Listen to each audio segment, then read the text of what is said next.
Hello' everyone সকলোকে স্বাগতম জনাইছোঁ এটি নতুন ভিডিঅ'লৈ। বৰষুণ ধাৰাবাহিকখনৰ আজি আহিবলগীয়া খণ্ডটি চাবলৈ সঁচাকৈ বহুত বেছি ভাল লাগিবলৈ গৈ আছে, কিয়নো যোৱাটি খণ্ডত আপোনালোকে দেখিবলৈ পাইছিল দেৱযানীক বিচাৰি নাপাই অৰ্ণৱ বহুত বেছি চিন্তাত পৰিছিল আৰু অংশুমানলৈ ফোন কৰি সহায় কৰিবলৈ কৈছিল আৰু বিচাৰি অৱশেষত ৰত্নাৰ ঘৰ পাইছিলগৈ আৰু ৰত্নাৰ মুখৰ পৰা দেৱযানী ইয়াতে আছে বুলি গম পাই দেৱযানীক লগ কৰিবলৈ যাবলৈ লওঁতেই ৰত্নাই তই এতিয়া দেৱযানীক লগ কৰিব নালাগে, তাই এতিয়া তোৰ মুখখনো চাব নিবিচাৰে বুলি অৰ্ণৱক পঠিয়াই দিছিল আৰু অৰ্ণৱ ঘৰলৈ আহি বহুত বেছি মন মাৰি আছিল আৰু দেৱযানীকো ৰত্নাই কথাবিলাক বুজাবলৈ চেষ্টা কৰিছিল যদিও দেৱযানীয়ে ৰত্নাৰ কোনো কথাই শুনিব বিচৰা নাছিল আৰু অৰ্ণৱক লগ কৰিব বিচৰা নাছিল।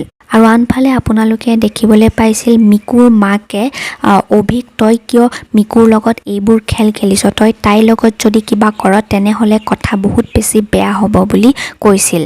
আৰু আজিৰ আহিবলগীয়া খণ্ডটিত আপোনালোকে দেখিবলৈ পাব কামলৈ যোৱাৰ আগতে অৰ্ণৱে নিজেই পাকঘৰত কিবা কিবি বনাই থাকিব আৰু সেই সময়তে বৰমাক আহি অৰ্ণৱক বুজাবহি আৰু তই যেনে তেনে দেৱযানীক নিজৰ ওচৰলৈ লৈ আহ বুলি ক'ব।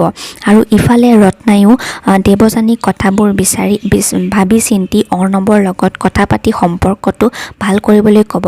এতিয়া বাৰু দেৱযানীয়ে কি সিদ্ধান্ত ল'ব বাৰু সেয়া আপোনালোকে জানিব পাৰিব আজিৰ আহিবলগীয়া খণ্ডটিত। আৰু আজিৰ খণ্ডটিত আপোনালোকে দেখিবলৈ পাব অভিয়ে জেললৈ গৈ ৰিয়াৰ সৈতে কথা পাতিব আৰু ৰিয়াক মই সঁচাকৈ হাৰি গৈছোঁ বুলি দুখ কৰিব আৰু তেতিয়া ৰিয়াই তুমি ভাগি নপৰিবা, তুমি ভাগি পৰিলে নহ'ব, এদিন তুমি সফল হ'বাই সেই বুলি সাহস দিব। এতিয়া বাৰু অভিয়ে কি কৰিব বাৰু, গতিকে এই সকলোবিলাক জানিবলৈ চাই থাকক বৰষুণ ধাৰাবাহিকখন। ভিডিঅ'টো ভাল পালে লাইক আৰু চেনেলটি ছাবস্ক্ৰাইব কৰি ৰাখিব। Thank U.